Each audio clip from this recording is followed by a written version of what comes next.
Esse é o culto mais bonito que eu já vi. Melhor que isso só no céu.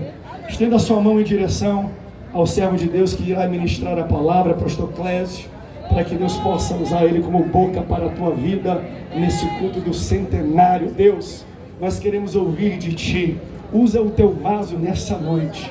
Esse não é um encontro qualquer, não é uma reunião qualquer, mas no céu estava agendado transformação de vidas de pessoas aqui nesse local. Que vidas sejam salvas, transformadas, e que o centenário seja mais do que apenas um culto ou uma festividade, mas seja a transformação de Niterói e do Rio de Janeiro pelo sangue poderoso de Jesus. E a igreja diz: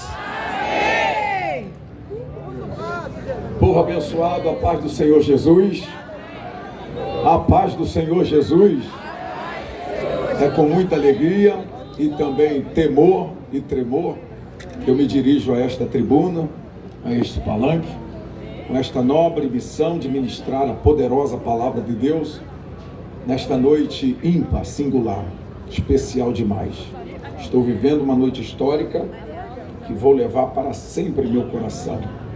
Preciso tributar a Deus toda a glória, toda a honra, todo louvor por isso, e também a homens e mulheres que Deus levantou para, através deles, manifestar o Evangelho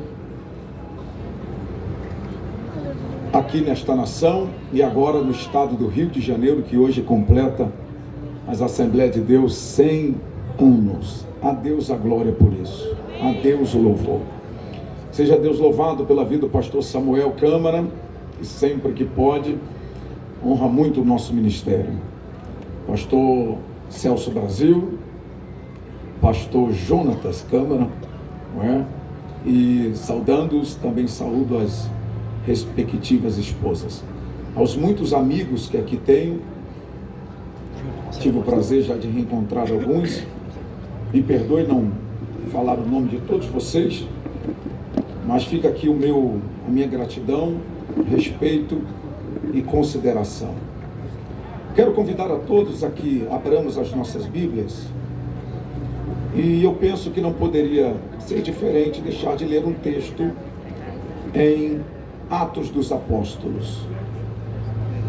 O texto que quero ministrar a vocês hoje aqui é o capítulo 28, o último capítulo deste importantíssimo livro.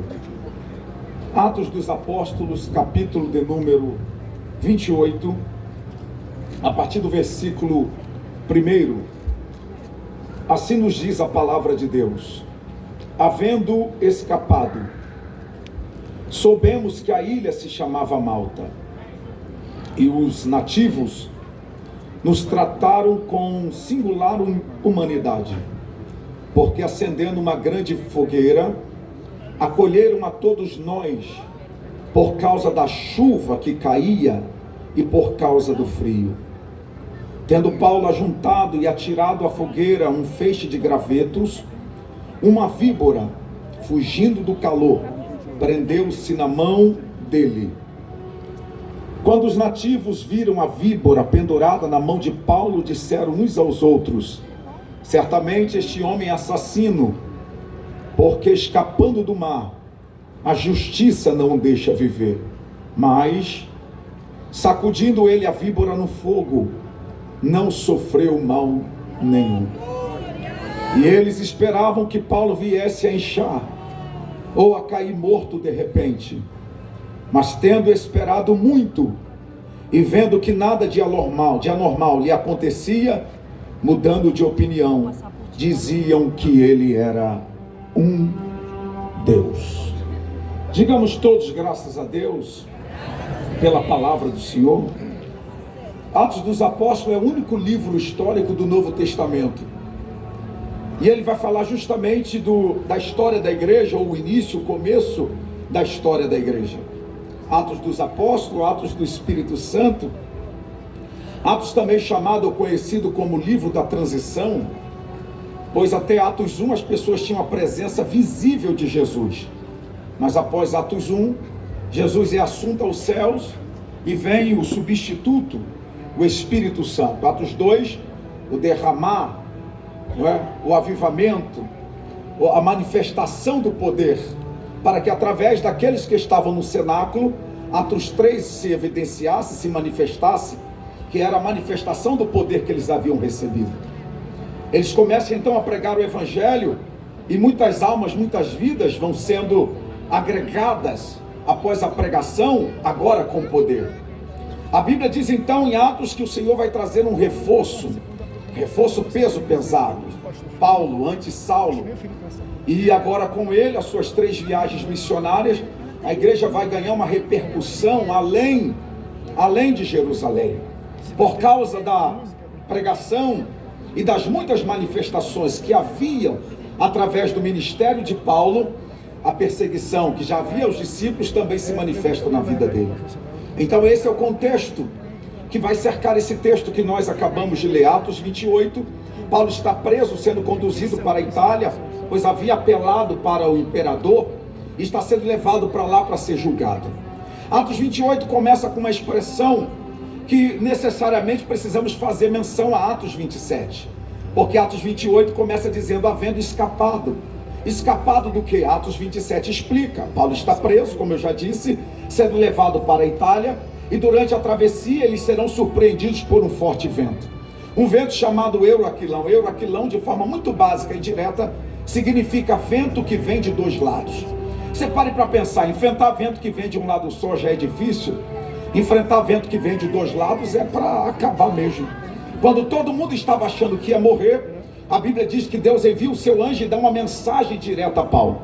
E a mensagem de Deus para Paulo é esta: ninguém nesta embarcação vai morrer. Paulo então libera esta palavra para todos que estavam no navio. O Deus a quem eu sirvo enviou-me o seu anjo e me garantiu que ninguém nesta embarcação vai morrer.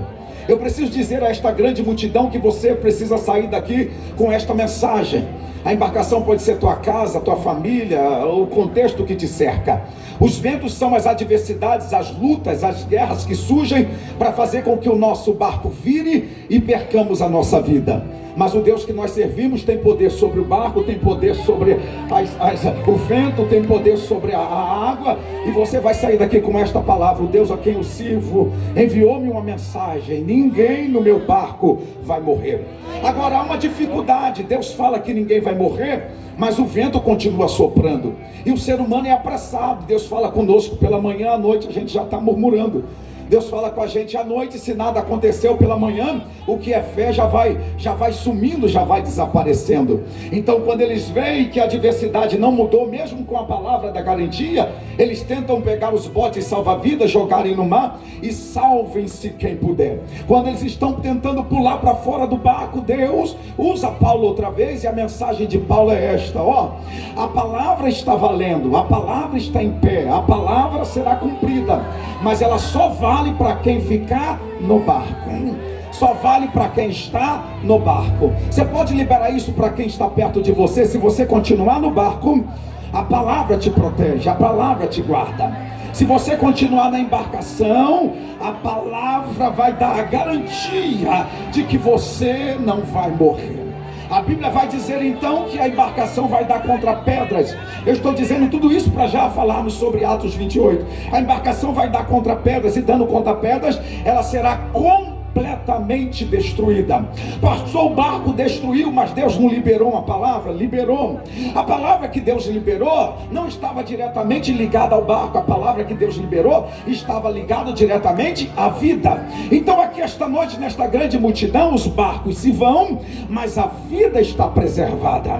A vida são as coisas, são os bens, aquilo que compramos, construímos, e tem gente chateado com aquilo que se foi, esquecendo de agradecer pela vida que ficou. Tem gente triste por aquilo que não tem, que não chegou, que se perdeu, mas Deus te trouxe aqui para lhe dizer: apesar de tudo, você está vivo, você está nesta festa, você está aqui com a oportunidade de render a Deus um culto de gratidão e louvor. Então eu quero quero te provocar esta noite e lhe dizer: não pense no que tem, no que não tem, não pense no que se foi, mas aproveite esta noite para render a Deus um culto de louvor e adoração, um culto de gratidão. Não perca a oportunidade de abrir a sua boca e glorificar e exaltar ao nome do Senhor. Vão dar contra as pedras, e a Bíblia diz a forma como eles serão salvos, como eles chegarão em terra firme. A Bíblia diz que uns vão chegar nadando, outros vão chegar em restos do navio, outros vão chegar em tábuas. A verdade é que quando a Bíblia diz que chegam nadando, restos ou restos do navio ou em tábuas, a Bíblia está dizendo que eles não chegaram bem, mas a verdade é que mesmo não chegando bem, todos eles chegaram. Então o importante na nossa vida não é como se chega, é chegar, não é? O mais importante não é a forma que você chegou, aleluia, mas nós chegamos. Eu disse tudo isso porque quando Atos 28 começa, havendo escapado do que acabei de descrever, souberam que a ilha se chamava Malta, e os nativos, segundo a tradução que eu li com vocês, nos receberam com muita humanidade, com singular, com ímpar humanidade. Esta palavra humanidade no original é a mesma palavra que se usa para filantropia. Então o que o escritor está querendo destacar foi a forma amistosa, amigável, a forma nobre com que aqueles que eram náufragos foram recebidos em terra firme. Quando há este destaque pela forma honrosa com que todos os náufragos foram recebidos em terra firme, a pergunta que se faz é: o que foi que eles fizeram? Que forma é esta de serem recebidos para que se ganhe destaque, para que se ganhe elogio do escritor deste livro? Quando a gente vai ler, o que está sendo destacado é isto: porque foram recebidos com uma grande fogueira. E isso me chamou a atenção, e por isso propositadamente neste culto de aniversário, de confraternização, gratidão pelos 100 anos da Assembleia de Deus aqui no estado do Rio de Janeiro, fiz questão de ler esse texto, e pelo Espírito de Deus eu entendi o seguinte: os náufragos são aqueles que vieram de uma situação difícil e complicada, e a